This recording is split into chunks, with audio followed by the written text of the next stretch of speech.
Hello, Gooey Champion, Psychic Medium once again. I'm looking orange. uh, I was listening to an album probably unknown to most people. If you're a J.J. Cale, Eric Clapton fan, you've listened to it. You probably own it. Well, I'm a fan of both. I don't own it, but I was listening to it. It's available free on YouTube. And it's not the best stuff they've ever done, but it's pretty good. And I think I listened to it a few months ago, maybe 6 months, 8 months, maybe even a year ago, and didn't see much there. And I don't know why I went back to it. It's obvious I missed something. That's usually when I'm listening to something again or doing something. The point they wanted to make was that I missed something. So I'm looking at the songs, the list of songs, and I see one that says "When the War Is Over." Never heard of it. They never played on the radio, I don't believe. I'm past the age where I go out and I used to. I bought a lot of CDs when CDs were in and played them and played them and played them. And then CDs were out and I had them transferred to chip. You know, this kind of chips that plug in your computer. All my songs, all the stuff I've gathered over the years, and stuff many people have given me are all on chip. And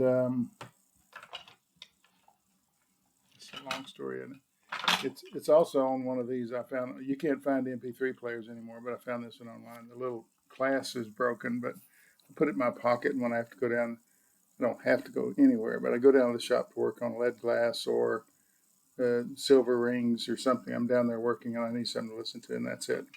Anyway, long story. But I see the title, "When the War Is Over," and if you're not a medium, it's an odd thing to experience where they interrupt what your thought process is. People with orbs, um, those who have passed are still firmly involved in what goes on today. And if they can tell me something, I think the whole idea is to tell me something to get me to do a video. I don't think it has any other. If I didn't have a YouTube site and weren't doing videos, they wouldn't be pointing things out. I don't think anyway. They're out there mowing and blowing the yard this morning, so if you hear a lot of that, just ignore it. That's what I'm doing. Anyway, when the war is over, I'm looking at it, and someone who's no longer alive, let's say that, said, "We'll start another one."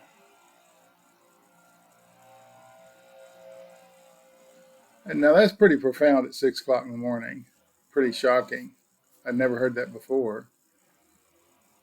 Although, if you look through history, it's always true. There's never not a war. And the thing going on in the Sudan, I heard about that weeks ago from the other side. I didn't do a video about it, but I probably should have. I don't know that it would make any difference. And I don't know why they're dragging me into war stuff. Anyway, this song, "When the War Is Over," comes from an album called "The Road to Escondido." And J.J. Cale's an Oklahoma guy. I don't know why, but I'm supposed to say that, but he's an Oklahoma guy. And they wrote this, or they performed this, and recorded it in 2006. And I'm going, what war was going on in 2006?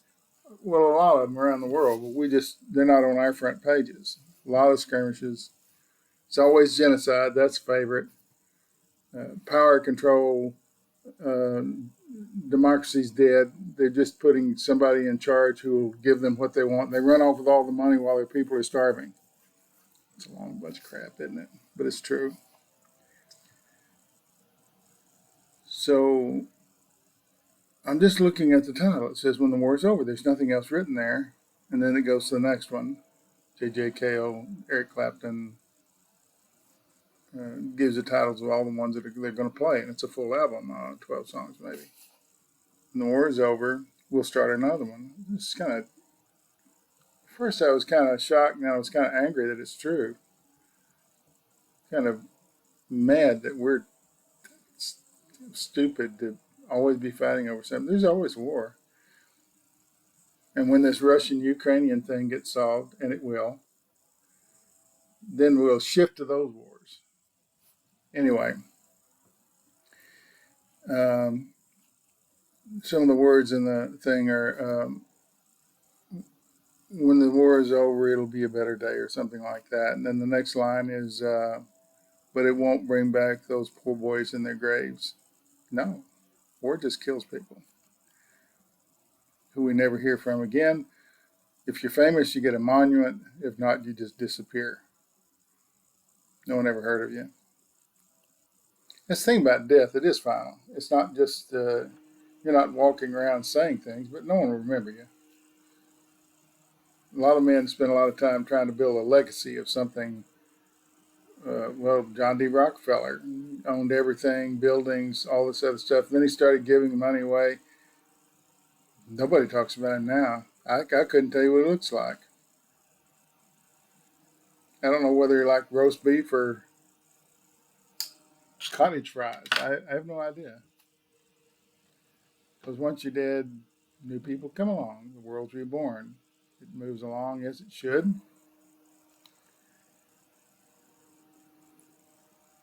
In the very beginning of the world, the two first upright people probably whacked at each other with a stick.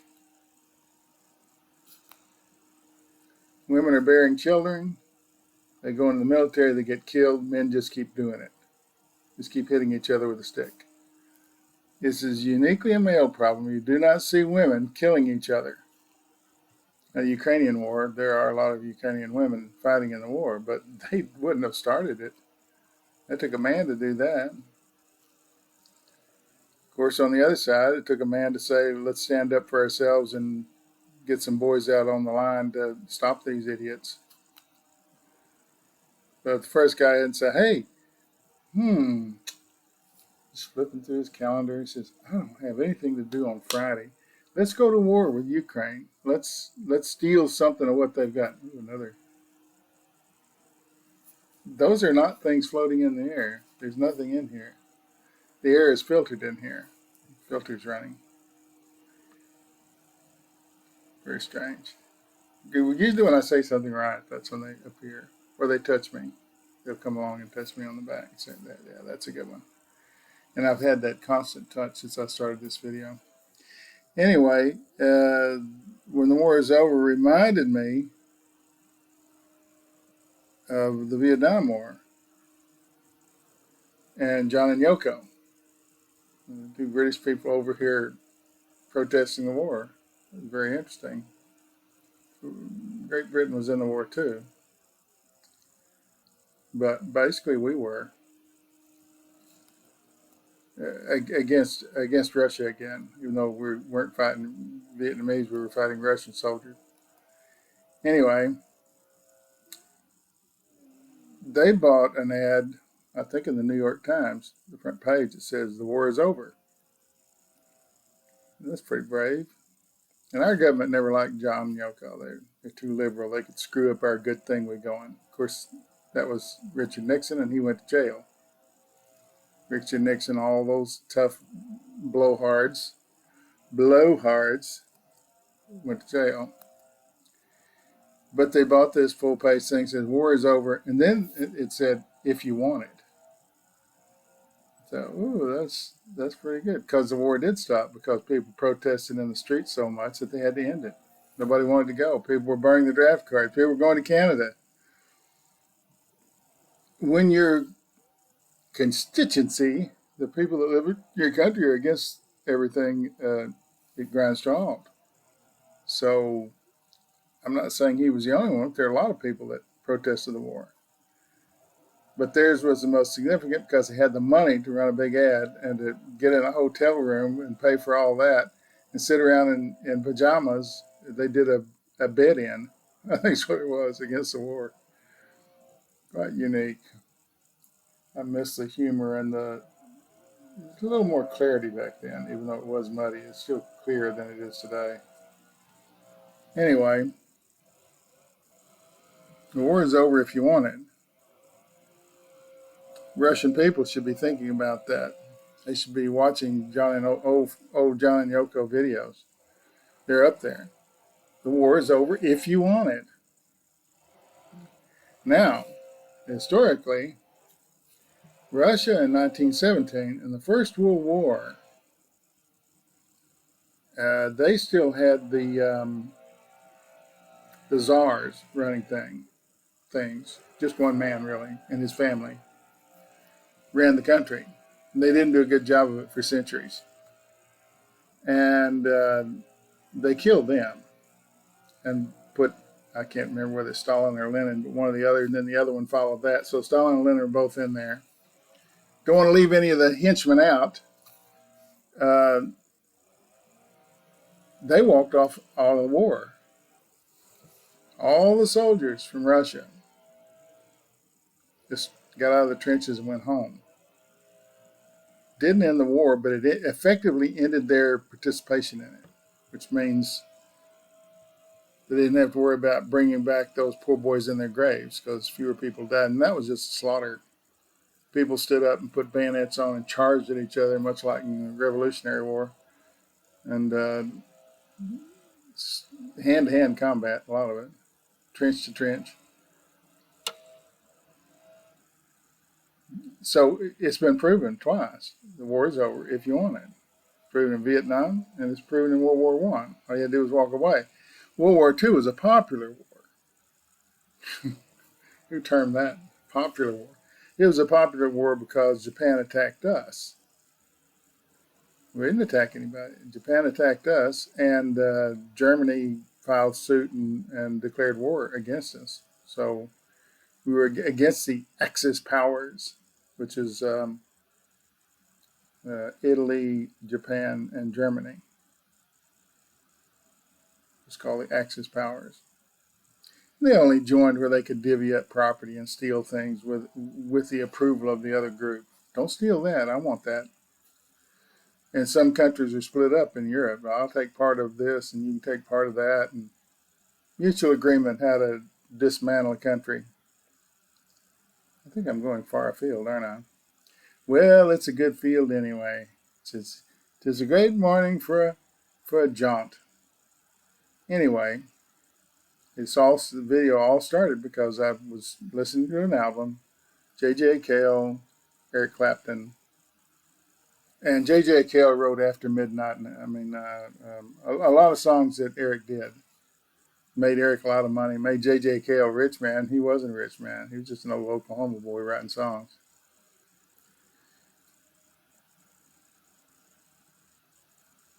When the war is over, we'll start another one.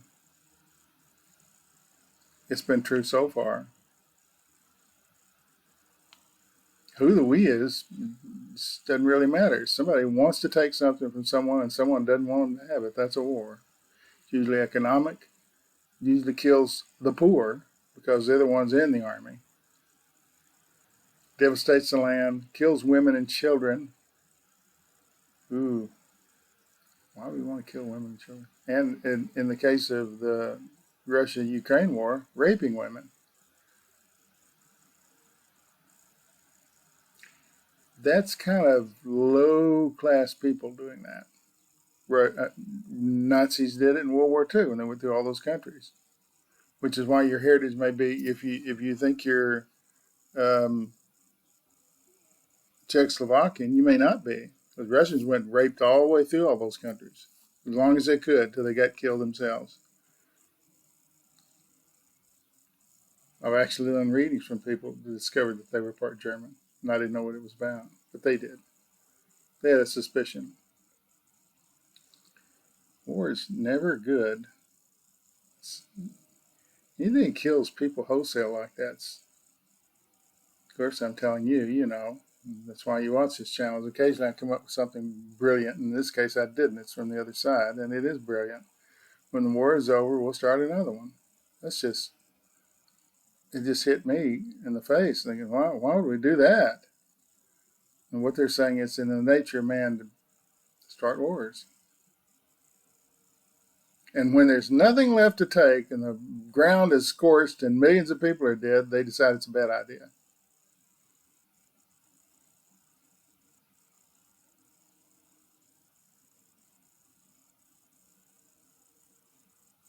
And then a long time later, if these leaders don't die, they do get persecuted and then sent to jail, prosecuted. You can't persecute someone who's killed and raped people.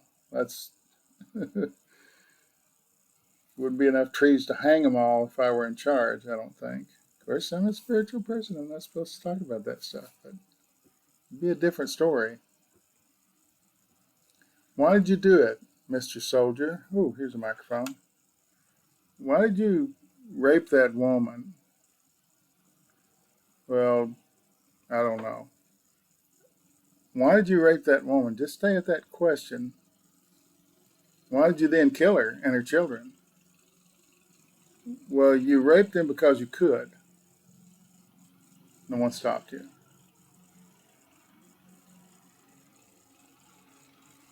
You raped those women and children because you could. And then you felt guilty about it. There's no honor in raping a woman. Russians pretend to be honorable. All people do in a war, but there's no honor in raping women. Then you felt guilty about it, so you had to kill her. Wouldn't want it going around you were raping women. That's the thing. You do something because you can, and then you cover it up because you can. No one's stopping them. They don't have any names. Why? Because the people they raped and killed are dead. That's why you kill them. They can't come to a court like The Hague 10 years later, 20 or 30, like in the World War II, all the Nazis that were hung or thrown in jail forever. They're not going to come back and point at you and say you did it because they're dead. Why'd you do it, Mr. Soldier? Because I could.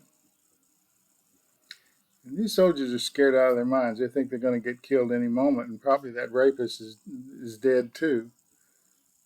But he did it because he could. He was angry or whatever. Whatever primal instinct made him attack a woman, a defenseless woman, probably with children. And then he gets to the end of what he's doing and he says, oh my gosh, now I've got to kill her. She's a witness. Because you did it because you could. And you killed her because you had to. You felt guilty about it and you knew she was going to tell.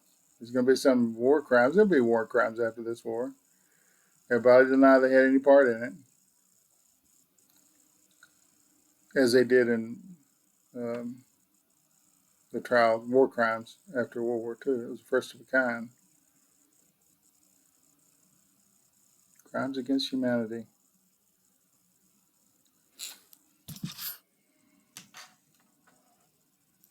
I seem to be going down a road of doing these kind of videos. I'm not sure I like it, but I'm being prompted by the other side. I'm being shown a lot of things and told a lot of things. So I don't know when it'll stop. It's not very spiritual, but this channel is mostly spiritual. And then I come out with something like this. When the war is over, we'll start another one. Sad, but historically true. Try and disprove it. No fear, no regret, no anger. I don't know. Thanks for watching. Hope you came by. Maybe you learned something. I learned a lot because they told me this one line. And all of a sudden, I've got all this knowledge that I really wasn't thinking much about. When it's thing about tragedy, we tend not to think about it. Why? Because it makes us angry. It messes us up. And there's nothing we can do about it. As an individual, John Yoko said, war is over if you want it. Stand up together. Think that's going to happen in Russia? I don't think so. Because they've got a gun at their front, Ukrainian soldiers, and they've got a knife at their back. You will go fight this war or we'll kill you. And they've done it. So lots of soldiers that walked away, they're dead now. They didn't want to participate. War of attrition. Is Russia a great superpower? It really never was. We kind of talked ourselves into it. We never saw any evidence of it. It's because you got a lot of troops, and guns and planes doesn't make you a superpower. Well, they still got that button they can press, but I doubt they will. Again, no fear, no regret, no anger. Thanks for watching. Bye.